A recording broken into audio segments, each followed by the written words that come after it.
नमस्कार मित्रांनो, पुन्हा एक वेळ आपणाला भेटायला आलोय. आपण उत्तम असालच, नक्कीच मित्र. आणि तुम्ही सुदृढही असाल. कारण तुम्ही रोज सुदृढ विचार, उत्तम विचार आणि उत्तम संगत ठेवल्यामुळे तुम्हाला चांगल्या-चांगल्या गोष्टी पाहायला मिळतात, ऐकायला मिळतात. अर्थात त्या करायलाही मिळतात. बऱ्याच वेळा काही गोष्टी आपल्याला समजत नाहीत आणि त्या काही गोष्टी समजण्याच्या पलीकडे असतात. तेव्हा एक गोष्ट मात्र आपल्या आयुष्यामध्ये सगळ्यात महत्त्वाची आहे, की आपल्याला समजही हवी आणि समजूतही हवी. आणि हाच तर आज माझा विषय आहे. आपल्या आयुष्यामध्ये आपण अनेक ठिकाणी, बऱ्याच वेळा, अनेक गोष्टी आपल्या जीवनामध्ये घडत असताना आपल्याकडे दोन्हीपैकी एक तरी गोष्ट पाहिजे. दोन्ही गोष्टी असतील तर छानच, समज आणि समजूत. आणि हे जर असेल, तर मला विश्वास आहे, की नातेसंबंध उत्तम पद्धतीने टिकतात. कुठंच वाद होत नाही.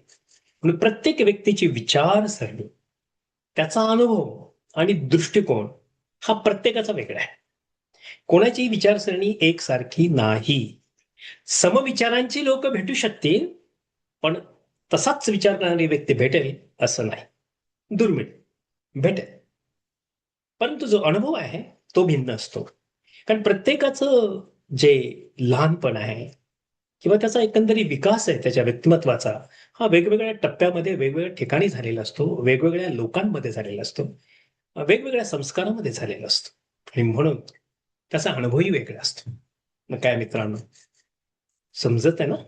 किती सिंपल आहे ना? तुम्ही घ्या, मी घ्या. आपण वेगवेगळ्या अनुभवातून आलो ना. अर्थात माझ्यापेक्षा काही गोष्टी तुम्हाला चांगल्या भेटल्या असतील.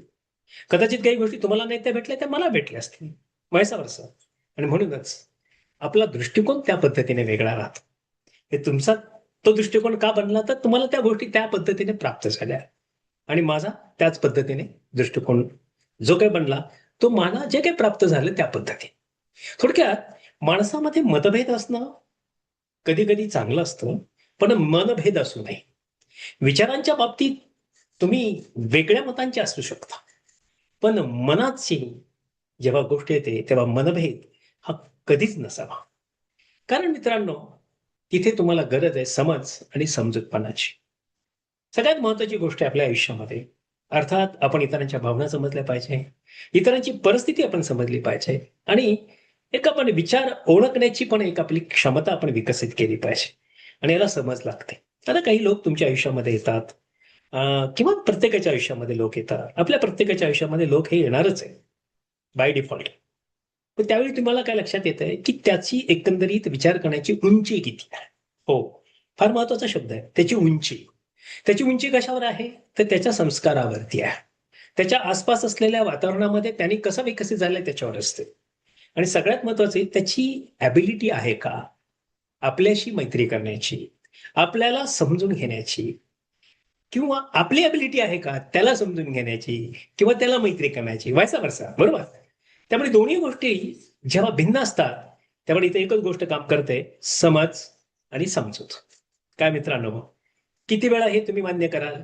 तुमच्या आयुष्यामध्ये तुम्ही किती लोकांना आतापर्यंत ओळखलं बरं? तर बऱ्याच वेळा असं झालेलं असेल, बऱ्याच वेळा तुम्ही ओळखलंच नाही. का? तर तुम्हाला कोणीतरी काहीतरी असं वेगळं सांगतं आणि चांगल्या माणसाबद्दल गैरसमज करता. खरं आहे की नाही? बघा तपासा. विनाकारण गैरसमज आणि त्यामुळे काय होतं, आपल्याला जे मिळायचं असतं ना, ते मिळत नाही. का कोणीतरी आपल्याला काहीतरी सांगितलेलं असतं. असे अनेक लोकं समाजात असतात. सावध सावध राहिल्यामुळे तुमचा फायदा होणार आहे. तोटा तर नक्कीच नाही होणार. म्हणून दुसरीकडे सगळ्यात महत्त्वाची गोष्ट आहे, की तुम्हाला परिस्थिती समजून सांगता आली पाहिजे. परिस्थितीला समजून घेतलं गेलं पाहिजे आणि आवश्यकतेनुसार स्वतःला थोडंसं बदललं पाहिजे. स्वतःतला अहंकार थोडा मागे ठेवला पाहिजे. हे बघा, मी आत्मसमाधानासाठी बोलेन किंवा प्रौढी आहे, जी गोष्ट आहे, ती तुम्ही मान्य केली पाहिजे. ज्याला ती आहे, त्यांनी ती दाखवली पण पाहिजे. पण सेल्फ रिस्पेक्ट नावाची जी गोष्ट आहे, ती मात्र त्याची मेंटेन झाली पाहिजे. अर्थात आत्मसन्मान. तेव्हा काय मित्रांनो, जेव्हा तुम्ही तुमच्या आयुष्यामध्ये आत्मसन्मानाने वागत असताना, तर कधी-कधी तुम्ही समजूतपणामुळे 2 पावले मागे पण येत असता. पण मागे किती यायचं हाही त्या काळानुसार असतो, त्या व्यक्तीनुसार असतो आणि परिस्थितीनुसार असतो. तेव्हा तुम्ही जर त्या पद्धतीने स्वतःला जर लवचिक ठेवलं, तर निश्चितच समोरच्याचा आणि तुमचा दोघांचाही नातेसंबंधांनी फायदा होऊ शकतो. तेव्हा अहंकार सोडून तुम्ही थोडं समजून घेतलत, तर तुम्ही जे काही वाद होणारे असतात, ते वाद मिटतात. अर्थात वाद वाद होतातच का? वाद कोणाच्या चुगलीमुळे तर होतात चुकीचं मार्गदर्शन कोणीतरी करत असतं किंवा तुमच्या पाठीमागं कोणीतरी तुमच्याबद्दल अशी गरळ ओकतं की त्या समोरच्या ऐकणाऱ्याला वाटतं अरे हे खरं आहे, पण ते खरं नसतं. नंतर ते कळतं. असं बऱ्याच वेळा तुमच्या आणि माझ्या आयुष्यात होऊन पण गेलं असेल. उद्या पण होऊ शकेल किंवा येणाऱ्या दिवसामध्ये होऊ शकेल. तर काळजी घ्या. कोण तुम्हाला काय सांगतं याच्यापेक्षा तो कितीही तुमच्या जवळचा असू द्या, तो किती अगदी मी तुमचा आहे, तुमचा आहे असं म्हणणार असू द्या, तो तुमचा नसतो. Underline statement. या जगात कोणी कोणाचं नाही. फक्त तुम्ही तुमचं कुटुंब. हां, मित्र आहेत, गुरु आहेत, हे अत्यंत थोडे. पण मित्र हे मित्र नसतातच. वेळ आल्यानंतर ते शत्रू कधी पण बनतात. ह्याचा अनुभव बऱ्याच लोकांना आहे. हां, पण काही मित्र खरंच मित्र असतात. आणि ते जपणारी त्यांच्याकडे समज असते आणि समजूत असते. म्हणूनच आजचा टॉपिक आहे. ज्याच्याकडे समज आणि समजूत आहे ना, तेच लोक खऱ्या अर्थानं मानवता या धर्माला खऱ्या अर्थानं काय आहेत, अटॅच आहे किंवा ते पाळणारे आहे. तर मग काय मित्रांनो, तुम्ही कोणत्या पद्धतीने समज आणि समजुतीकडे पाहता? तुम्ही आतापर्यंत किती लोकांना समजून घेतलेलं आहे आणि किती लोकांच्या बद्दल तुमचा समज उत्तम पद्धतीने ठेवला आहे? जर तसं असेल तर तुमचा ताण शून्य आहे. हो. माझ्या आयुष्यामध्ये मी कधी ताण घेतच नाही. हां, मी लोकांच्या विकासाच्या संबंधात ताण घेईल, की त्यांचा विकास झाला पाहिजे, त्यांची प्रगती झाली पाहिजे, लोक का विकसित होत नाही, हा मी ताण घेईन. कारण तो पॉझिटिव्ह ट्रेस आहे. परंतु उगीचच मी नाती खराब नाही करत. मी इग्नोर करतो. एक लक्षात घ्या, कुत्ते भुके हजार, हाती चले बाजार. दिस इज द परफेक्ट प्रॉव्हर्ब. आपल्या आयुष्यामध्ये तुम्ही कायम ठेवा. जे बार्किंग डॉग्स असतात ना, ते नेव्हर बाईट हं. फार महत्वाची गोष्ट आहे. त्यामुळं तुम्ही चालत राहा रे मित्रांनो. तुम्ही पुढेच जाणार. हां, आणि काही-काही लोकांना कसं असतं, ते बैलगाडी चाललेली असते बघा, त्याच्या खाली ते कुत्रं चाललेलं असतं. त्याला वाटतं बैलगाडी मीच घेऊन जातो. अशीही माणसं आसपास तुमच्या अवतीभोवती भेटू शकतात. त्यामुळे तुम्हाला इथं समज आणि समजुतीचा फार महत्वाचा भाग लक्षात घ्यावा लागेल, की नक्की ही गाडी कोण ओढतंय आणि ही गाडी ओढायला कोण भाग पाडतंय. ते काय मित्रांनो, आहे ना गंमत आयुष्याची? अरे आयुष्यच खूप सुंदर आहे मित्रांनो. अरे बघा ना, तुमच्या पदोपदी तुम्हाला अनुभवायला येत असेल. असे कित्येक लोक आहेत, त्यांना वाटतं की अरे आय एम अरे नथिंग मामा, you are nothing. You are a big zero unless you have that character, unless you have that capacity to demonstrate humanity. पण ह्युमॅनिटी पण अर्थात प्रोफेशनलिझम आणि ह्युमॅनिटी याच्यामध्ये ताळमेळ ठेवायचा मित्रांनो. आपण माणुसकी दाखवायची, पण माणुसकी ही काही त्या मर्यादेपर्यंतच असली पाहिजे. व्यवसायामध्ये माणुसकी हा नसतो प्रकार, तिथे व्यवहार असतो आणि तिथे रिझल्ट असतात. हे मात्र कायम ठेवा. उद्योजक मित्रांनो, खास तुमच्यासाठी. अर्थात व्यक्तिगत जीवनामध्ये तुम्ही नाती जपलीच पाहिजेत आणि मानवता धर्म हा जपलाच पाहिजे आणि तो आपण जपतो पण. सामाजिक मध्ये जीवनामध्ये पण आपण जपतो. पण जेव्हा व्यवसायामध्ये आपण असतो, तेव्हा आपलं नुकसान होता कामा नये, याची तुम्ही काळजी घ्या मित्रांनो. कारण तुम्ही खूप कष्ट केलेलं असतं, खूप तुमचं त्यामध्ये रक्त सांडलेलं असतं. तुम्ही दिवसाची रात्र केलेली असते मित्रांनो आणि तुम्ही तिथे उभे राहिलेले असता.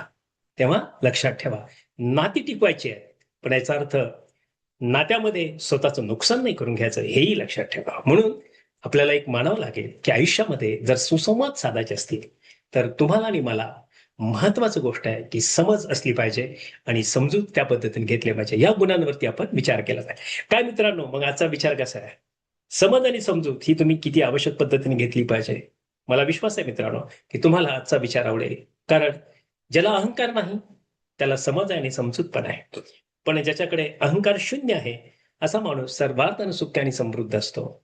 आणि अर्थातच सेल्फ रिस्पेक्टमध्ये तो राहत असतो. कारण after all we are human being. We have our emotions. म्हणून आपल्या भावना याची कदर करा, इतरांच्या भावनेची कदर करा. तर ही समज असू द्या. तर मित्रांनो, तुम्हाला काही प्रश्न असतील किंवा काही आणखीन अशा गोष्टी विचारायच्या असतील, तर अवश्य मला संपर्क करा. माझा नंबर आहे 7768981355. 7768981355. Thank you friends. मला तुम्ही पाहतात, सबस्क्राईब करत आहात आणि नक्कीच तुम्ही जर एखादा विषय मला दिलात, याच्यावरती काही तुम्ही व्हिडिओ करू शकता का? तर नक्की मी करेन. धन्यवाद मित्रांनो. तुम्ही मला पाहतात आणि सबस्क्राईब करत आहात. धन्यवाद. धन्यवाद.